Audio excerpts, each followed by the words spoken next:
En RDC, la maladie à virus Ebola a ressurgi après 294 jours dans l'Ituri, dans le nord-est du pays, ceci malgré la diminution de nouvelles contaminations. Au Zimbabwe, les médecins en grève depuis 6 semaines pour une revalorisation de leur salaire refusent de mettre fin à leur mouvement. Ils défient ainsi une décision de justice qui leur ordonne de reprendre le travail.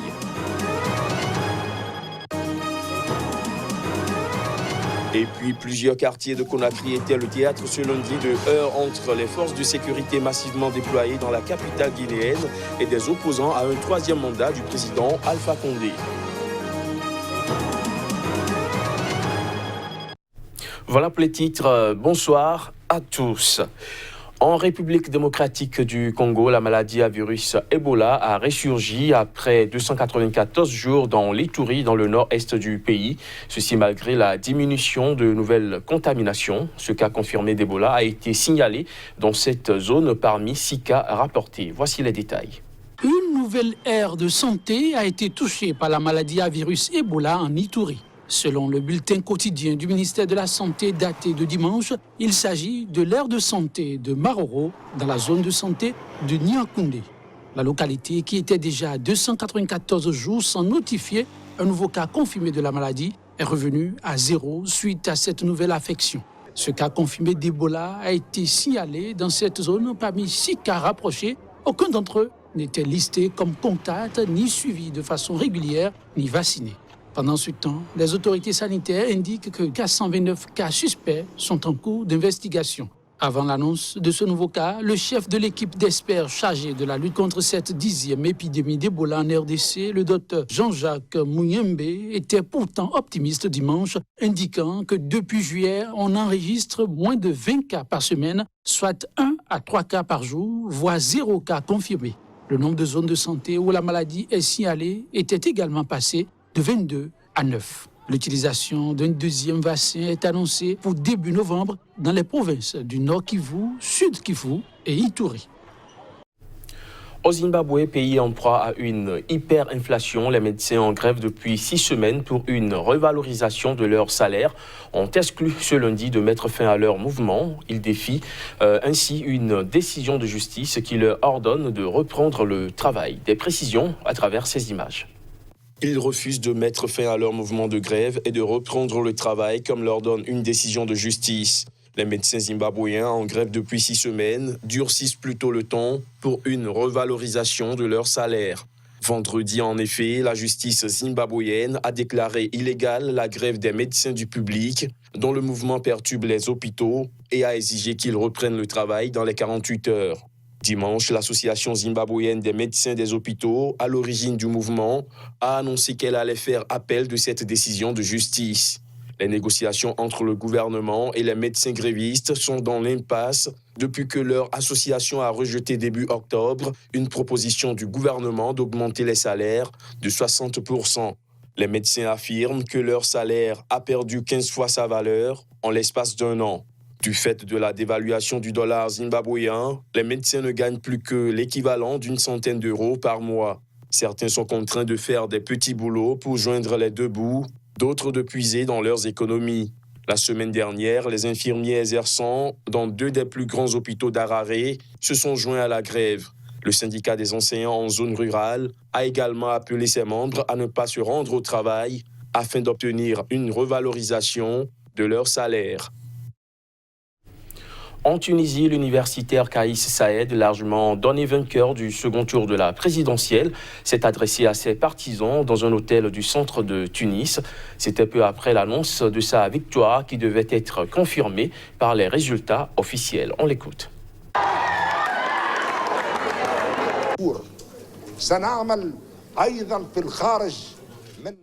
Nous travaillerons également à l'étranger pour les causes justes, à commencer par la cause palestinienne.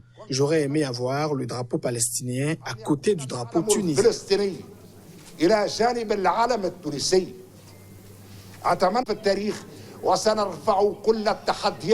Nous relèverons tous les défis avec notre sang, notre sueur et notre volonté, surtout les défis économiques et sociaux, car le peuple tunisien attend des solutions dans ce domaine.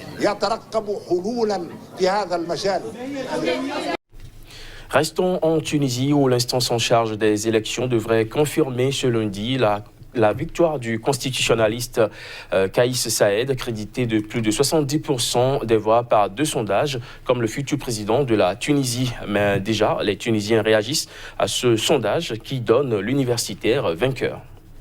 Oui, je suis très satisfaite du succès de M. Kaïs.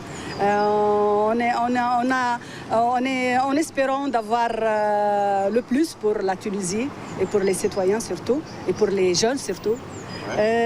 Nous sommes très fiers de ce succès.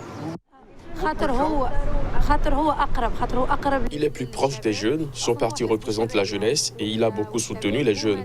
Ça suffit avec les autres partis, nous voulons reconstruire le système à nouveau. On croit, ce qui est répandu actuellement, c'est que... Je crois, et ce qui est répandu actuellement, c'est qu'il est soutenu par Ennahda et qu'il a un rapport très proche de ce parti islamiste. Et on craint qu'il ne se comporte pas en tant que président en faveur d'Ennahda. Se comporte en tant que président en faveur de Ennahda. En Guinée, les forces de sécurité déployées massivement à Conakry ont dispersé des rassemblements en cours de formation à plusieurs endroits de la capitale ce lundi matin. C'était à l'aube d'une journée de mobilisation politique annoncée par l'opposition. Aux premières heures d'une journée de mobilisation des opposants à un éventuel 3e mandat du président guinéen Alpha Condé, 2 journalistes internautes ont fait état auprès d'un correspondant de l'agence France-Presse de 2 jeunes blessés par balle dans un des quartiers de la capitale sans que ces informations aient pu être confirmées par ailleurs. Le Front national pour la défense de la Constitution, FNDC, une coalition rassemblant les partis d'opposition, des syndicats et des membres de la société civile, a appelé les Guinéens à descendre dans la rue ce lundi à partir de 6 heures pour s'opposer à une révision de la Constitution évoquée par le pouvoir. Elle permettrait à Alpha Condé, 81 ans, de se présenter fin 2020 pour un 3e mandat alors que la Constitution en limite actuellement le nombre à 2. La tension n'a cessé de monter ces derniers jours, avivant l'inquiétude dans un pays où les manifestations prennent communément une tournure violente. Les autorités ont fait arrêter une vingtaine de membres de la société civile et de l'opposition depuis samedi selon le FNDC. Les policiers et les gendarmes se sont déployés massivement dans la capitale, intervenant pour couper court à toute velléité de rassemblement, a constaté un correspondant de l'AFP. À Koza, un des quartiers chauds de la capitale et fief de l'opposition, les gendarmes ont tiré des grenades assourdissantes et lacrymogènes contre des partisans du FNDC qui commençaient à converger. Plus d'1 millier de personnes ont manifesté ce dimanche à Alger contre une loi sur les hydrocarbures devant être examinée par le Conseil des ministres. Pour les manifestants, cette loi revient à brader le pays aux multinationales étrangères. Reportage. L'Algérie est secouée depuis le 22 février par un puissant mouvement de contestation qui a poussé Abdelaziz Bouteflika à la démission en avril, après 20 ans à la tête de l'État, et se poursuit avec des manifestations chaque mardi et vendredi en réclamant le départ de l'ensemble du système.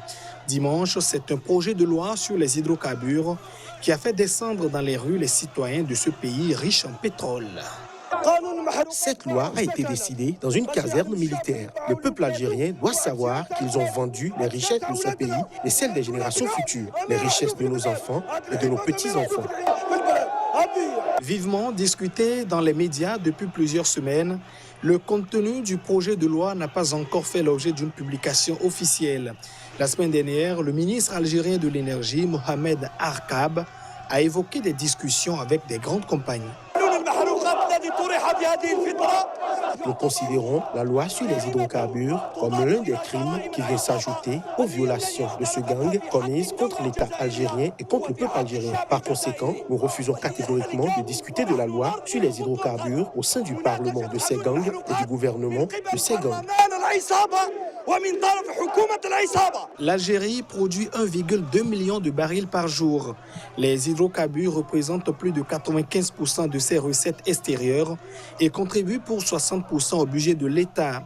L'État, justement, va donner aux concessionnaires une parcelle de terrain sur laquelle tout ce qu'il y découvrira lui appartiendra, explique le consultant Hossein Malti, ancien vice-président du groupe pétrolier public Sonatrach.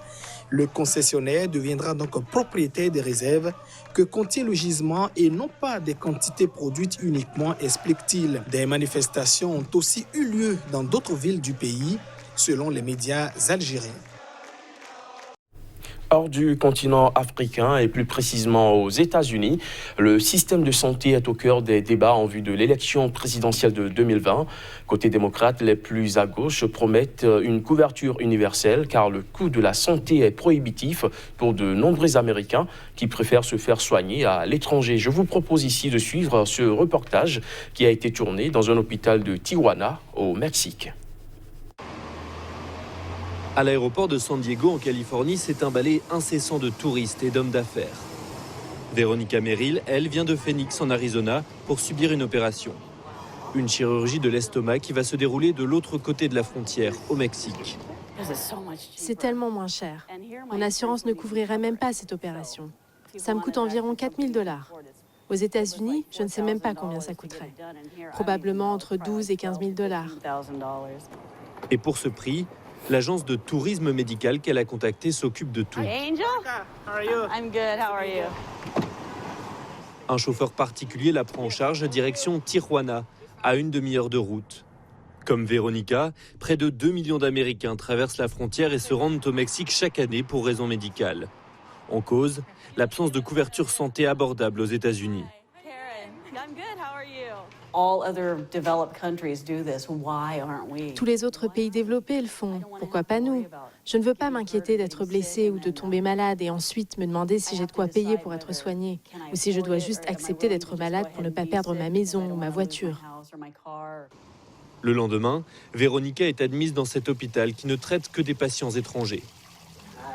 Je suis le docteur Cazares, votre chirurgien. Parfois, les patients s'inquiètent un peu de l'insécurité, mais en réalité, la ville est très sûre. Et nous avons une grande expérience parce que nous avons un grand volume de patients. Nous réalisons bien plus d'opérations qu'un médecin aux États-Unis. Comme prévu, le chirurgien retire 80% de l'estomac de Veronica à l'aide de matériel dernier cri comparable à celui utilisé par ses confrères américains. Une opération qui aidera la patiente à réduire son surpoids et diminuera donc le risque de soucis de santé qui pourrait lui coûter cher aux États-Unis. Après 24 heures de repos, Veronica sera prête à retraverser la frontière et rentrer chez elle en Arizona. Fin de ce JT, merci de l'avoir suivi.